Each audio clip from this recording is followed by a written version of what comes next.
ಆಗ ಫ್ರೆಂಡ್ ಹೇಳ್ತಾನೆ, ಲವ್ ನಿನಗೆ ಒಳ್ಳೆ ಬುದ್ಧಿ ಐತಿ, ದುಡಿತೀಯ ಬಿಡು ಅಂತ. ಸುಮ್ಮನಿರಲಿ, ನಾನು ಎಷ್ಟು ಕಾಸು ದುಡಿದೆ, ನನಗೆ ಈಗ ನಮ್ಮ ಅಮ್ಮಗೆ ಆಪ್ರೇಷನ್ ಮಾಡಬೇಕು, ಏನು ಮಾಡೋದಂತ ಗೊತ್ತಿಲ್ಲ. ನನ್ನ ಹೆಂಡತಿ ಬೇರೆ ಅವ್ರ ಅಮ್ಮ ಮನೆಯಲ್ಲ ಒಳ್ಳೆ, ಏನು ಮಾಡೋದಂತ ಗೊತ್ತಿಲ್ಲ. ನನಗೆ ಊಟಕ್ಕೂ ವ್ಯವಸ್ಥೆನೇ ಇಲ್ಲ, ಯಾಕಂದರೆ ಅಷ್ಟು ಕಷ್ಟ ಆಗ್ಬಿಟ್ಟೈತೆ. ಇದರಲ್ಲಿ ಬೇರೆ ನಾನು ಅಷ್ಟು ದುಡಿತೀನಿ, ಇಷ್ಟು ದುಡಿತೀನಿ ಅಂತ ಹೇಳ್ತಾ ಇದ್ದಾರೆ. ಏನು ಮಾಡೋದು ಮಗ? ಸರಿ ಬಿಡು, ನೀನು ಹೆಂಗಿದ್ಯಾ, ಚೆನ್ನಾಗಿದ್ಯಾ? ಮನೇಲಿ ಅಮ್ಮ ಅವ್ರ ಅಪ್ಪ ಚೆನ್ನಾಗವ್ರ? ಏನು ಮಕ್ಕಳೆಲ್ಲ ಏನು ಮಾಡ್ತಾಯಿದ್ದಾರೆ? ಹಾಂ ಬಿಡು, ಏನಿಲ್ಲ, ಸುಮ್ಮನೆ ಹಂಗೆ ತುಂಬ ಬೇಜಾರಾಗೋಯ್ತು ಇವತ್ತು. ಅದಕ್ಕೆ ನಾನು ಕೂತ್ಕೊಂಡಿದ್ದೀನಿ, ಏನು ಮಾಡೋಕ್ಕಾಗಲ್ಲ, ಎಲ್ಲ ದೇವ್ರ ದೇಹ. ಇದೇ ರೀತಿ ಹೋದರೆ ನಾನು ಏನೋ ಮಾಡ್ಕೊಂಡು ಸಾಯ್ಬೇಕಾದ ಸ್ಥಿತಿ ಬರುತ್ತೆ.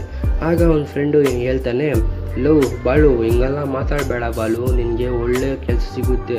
ನಮ್ಮ ಮಾವ ಒಂದು ಲಾರಿ ಇಟ್ಕೊಂಡವ್ರೆ, ಅದರಲ್ಲಿ ಏನಾರ ಮಾಡೋಣ, ನಾನು ಓಡಿಸ್ತೀನಿ ಗಾಡಿ, ನೀನು ಏನಾರ ಅದರಲ್ಲಿ ಬಿಸ್ನೆಸ್ ಮಾಡು. ಆಗ ನೀನು ಬರೀ ನನಗೆ ಎಷ್ಟು ಕೊಡ್ತೀಯ ಅಷ್ಟು ಕೊಡು, ಅದರಲ್ಲಿ ಏನಾರ ನೋಡೋಣ. ಈ ಥರ ಮಾತೆಲ್ಲ ಮಾತಾಡೋಕ್ಕೆ ಹೋಗಬೇಡ, ಯಾಕಂದರೆ ನಮ್ಮ ಕೈಯಲ್ಲಿ ಏನಾರ ಸಾಧನೆ ಆಗುತ್ತದೆ. ನೀನು ದಯವಿಟ್ಟು ಈ ಥರ ಮಾತಾಡೋಕ್ಕೆ ಹೋಗಬೇಡ. ನಾಳೆನೇ ನಮ್ಮ ಮಾವ ಫೋನ್ ಮಾಡಿ ಹೇಳ್ತೀನಿ, ಅವರು ಟ್ಯಾಕ್ಟ್ರ್ ಕೊಟ್ಟ ಮೇಲೆ ನಾವು ಆ ಲಾರಿನ ಇಟ್ಕೊಂಡು ಕ್ಲೀನಾಗಿ ದುಡಿಯೋಣ. ಆಮೇಲೆ ಅದನ್ನು ಶೇರ್ ನೀನು ಎಷ್ಟು ಕೊಟ್ಟರೆ ಶೇರ್ ನಾನು ತಗೊತೀನಿ ಅಂತ.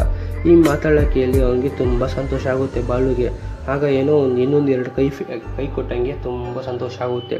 ಆಮೇಲೆ ಇವ್ನು ಹೇಳ್ತಾನೆ ಆ ಫ್ರೆಂಡು, ಸರಿ ನನ್ನ ಮಾವಾಗ ಮಾತಾಡ್ಬಿಟ್ಟು ಹಿಂಗೆ ಹೇಳ್ತೀನಿ, ಇದನ್ನು ಪ್ಲ್ಯಾನನ್ನು ಎಕ್ಸಿಕ್ಯೂಟ್ ಮಾಡಿ ತುಂಬ ಸಂತೋಷವಾಗಿರೋಣ.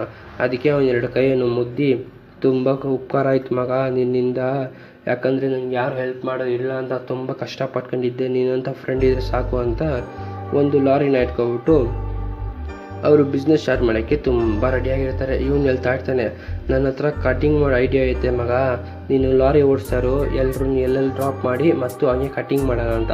ಅದೇ ರೀತಿ ಒಂದು ಲಾರಿನ ತಗೊಂಡ್ಬಿಟ್ಟು ಅದ್ರಲ್ಲಿ ಜನರೆಲ್ಲ ಕರೆಸಿ ಎಲ್ಲರೂ ಹೇಳ್ತಾ ಇರ್ತಾನೆ, ನೋಡಿ ಜನರೇ, ಇದು ನಿಮ್ಮ ಡ್ರಾಪ್ ಮಾಡೋ ಜಾಗ ಮತ್ತು ನಾವು ಕಟಿಂಗ್ ಮಾಡೋ ಟೈಮು ಇದು. ನಿಮಗೆ ಹೋಗೋ ದಾರಿಯಲ್ಲೇ ನಾವು ಕಟಿಂಗ್ ಮಾಡಿಬಿಡ್ತೀನಿ, ಆದರೆ ಸಪ್ರೇಟಾಗಿ ಕಾಸು ಕೊಡಬೇಕು. ನಿಮಗೆ ಬರೋ ಜಾಗಕ್ಕೆ ಒಂದು ಕಾಸು ಕೊಡಬೇಕು, ನಾವು ಕಟಿಂಗ್ ಮಾಡೋದು ನಮ್ಮ ಕೂಲಿ ಕೊಡಬೇಕು. ಯಾಕಂದರೆ ಅಮೇರಿಕಾದಲ್ಲೆಲ್ಲ ತುಂಬ ಫಾಸ್ಟ್ ಆಗಿದ್ದಾರೆ, ನಮ್ಮ ದೇಶದಲ್ಲೂ ನಾವು ಫಾಸ್ಟಾಗಿ ಆಗಬೇಕು ಅಂತ ನಮ್ಮ ಅನಿಸಿಕೆ. ಅದಕ್ಕಾಗಿ ನಾವು ಈ ಥರ ಮಾಡಿದ್ದೀವಿ. ಆಹಾ, ಎಷ್ಟು ಅದ್ಭುತವಾದ ಕೆಲಸ ಇವರೇ, ಚೆನ್ನಾಗಿದ್ದೀರ ನೀವು ಐಡಿಯಾ ಅಂತ ಹೇಳ್ತಾ ಇರ್ತಾರೆ. ಜನರೆಲ್ಲ ತುಂಬ ಮೆಚ್ಕೊಂಡು, ವಾರೇ ವಾ, ಇದೇ ರೀತಿ ನಮ್ಮ ಇಂಡಿಯಾ ತುಂಬ ಬೆಳೆಸಬೇಕು, ನಾವು ತುಂಬ ಎಂಕರೇಜ್ ಆಗಬೇಕು ಎಲ್ಲರಿಗಿನ ಇಂಡಿಯಾ ಅಂತ ಹೇಳ್ತಾ ಇರ್ತಾರೆ. ಬನ್ನಿ ದಯವಿಟ್ಟು ಬನ್ನಿ, ಎಲ್ಲರೂ ಬನ್ನಿ, ಒಬ್ಬರೊಬ್ಬರಾಗಿ ಮಾಡ್ತೀನಿ, ಅವರ ಜಾಗದಲ್ಲಿ ಬಂದಾಗ ಅವ್ರು ಹೇಳ್ಕೊಬೋದು. ನೀವೆಲ್ಲ ಬಂದರೆ ನಮಗೂ ಒಳ್ಳೇದಾಯ್ತದೆ. ಸರಿ ನಾವು ಬರ್ತೀವಿ, ನಿಮ್ಮನ್ನು ನೋಡಿದ್ರೆ ಒಳ್ಳೆ ಮುಖಕ್ಕೆ ಕಾಣಿಸ್ದಂಗೈತೆ, ನೀವು ಒಳ್ಳೇದೇ ಮಾಡ್ತೀರ ಅಂತ ಅಂದ್ಕೊತೀವಿ, ನಾವು ಬರ್ತೀವಿ, ಬನ್ನಿ ಒಬ್ಬರೊಬ್ಬರಾಗಿ ಮಾಡ್ತೀನಿ ಅಂತ ಏನು ಮಾಡ್ತಾನೆ, ಎಲ್ಲರೂ ಕುಣಿಸಿ ಒಬ್ಬರೊಬ್ಬರಾಗಿ ಕಟಿಂಗ್ ಶೇವಿಂಗು ಮಾಡ್ತಾ ಇರ್ತಾನೆ. ಆಮೇಲೆ ಅವರು ಖುಷಿಯಿಂದ ಆ ಲಾರಿಯಲ್ಲಿ ಮಾಡ್ಕೊಳ್ತಾ ಇರ್ತಾರಂತ ಕಟಿಂಗ್ ಶೇವಿಂಗು ತುಂಬ ಖುಷಿಯಾಗಿರ್ತಾರೆ. ಅವ್ರ ಫ್ರೆಂಡು ಗಾಡಿ ಓಡಿಸ್ತಾ ಇರ್ತಾನೆ, ಇವನು ಅಲ್ಲಿ ಹಿಂದೆಯಿಂದ ಕೂತ್ಕೊಂಡು ಕಟಿಂಗ್ ಮಾಡ್ಕೊಂಡು ಎಲ್ರಿಗೂ ತುಂಬ ಖುಷಿಯಾಗಿರ್ತಾರೆ. ಆಗ ಅವ್ರ ಯಜಮಾನ್ರು ನೋಡ್ತಾ ಇರ್ತಾನೆ ಇವನು ಪ್ರತಿದಿನ ಮಾಡೋದೆಲ್ಲ ನೋಡ್ತಾ ಅವನು ಹೊಟ್ಟೆ ಹುಡ್ಕೊತಾ ಇರ್ತಾನೆ. ಇದೇ ರೀತಿ ಜನರೆಲ್ಲ ಅವನು ಒಂಥರ ಡಿಫ್ರೆಂಟಾಗಿ ಕಟಿಂಗ್ ಮಾಡ್ತಾನೆ, ಶೇವಿಂಗ್ ಮಾಡ್ತಾನೆ ಅಂತ ಎಲ್ಲರೂ ಅವನ್ನ ಫಾಲೋ ಮಾಡ್ತಾನೆ. ಒಂದು ದಿವಸ ಅವನ ಯಜಮಾನ್ ಬಂದ್ಬಿಟ್ಟು ಸೋಮನ್ಗೆ ಹೇಳ್ತಾ ಇರ್ತಾನೆ, ಬಾಳು, ಲೋ ಸೋಮ, ನಿನ್ನ ಹತ್ರ ಕೆಲಸ ಮಾಡಿದ್ದಕ್ಕೆ ನನಗೆ 1 ರೂಪಾಯಿನೂ ಸಿಕ್ಕಿಲ್ಲ. ನೋಡು, ನಮ್ಮ ಫ್ರೆಂಡ್ ಹೇಳಿದ ಐಡಿಯಾದಿಂದ ನಾನು ಎಷ್ಟು ಚೆನ್ನಾಗಿದ್ದೀನಿ, ಖುಷಿಯಾಗಿದ್ದೀನಿ. ನೀನು ಕೊಡೋ 300 ರೂಪಾಯಿಗೆ ಅಷ್ಟು ಮಾತಾಡ್ತಾಯಿದ್ದೆ, ಈಗ ನಾನು 1000 2000 ದುಡಿತೀನಿ ಎಲ್ಲ ದೇವರಿಂದ ಅಂತ ಹೇಳ್ತಾ ಇರ್ತಾನೆ. ಅದೇ ರೀತಿ ಅವನು ದಿನಾಗಲೂ ಎಲ್ರಿಗೂ ಶೇವಿಂಗ್ ಕಟಿಂಗ್ ಮಾಡ್ಕೊಂಡು ಅವನು ತುಂಬ ಸಂತೋಷವಾಗಿರ್ತಾನೆ. ಮತ್ತು ಅವನ ಫ್ರೆಂಡಿಗೆ ಅವನಲ್ಲಿ ಬರೋ 100% ಶೇರಲ್ಲಿ 30% ಅವನು ಕೊಡ್ತಾನೆ ಮತ್ತು 70% ಇವನಿಗೆ ಅಂತಾನೆ. ಹಾಗಾಗಿ ಎಲ್ಲರೂ ಕಸ್ಟಮರ್ ಅವನ ಹತ್ರ ಹೋಗ್ತಾ ಇರ್ತಾರೆ. ಒಂದು ದಿವಸ ಇವನೇನು ಮಾಡ್ತಾನೆ ಸೋಮ, ಅಯ್ಯೋ ಇನ್ಮೇಲೆ ನಮ್ಮ ಅಂಗಡಿ ಮುಚ್ಚಬೇಕಂತ. ಆಮೇಲೆ ಅವ್ರ ಅಮ್ಮನಿಗೆ ಆಪ್ರೇಷನ್ ಮಾಡ್ತಾನೆ, ಅವ್ನ ಬಿಸ್ನೆಸ್ ಡೆವಲಪ್ ಮಾಡ್ತಾನೆ ಬಾಲು. ಆಗ ಬಾಳುದು ತುಂಬ ಬಿಸ್ನೆಸ್ಸು ಹೆವಿ ಡೆವಲಪ್ ಆಗ್ತದೆ.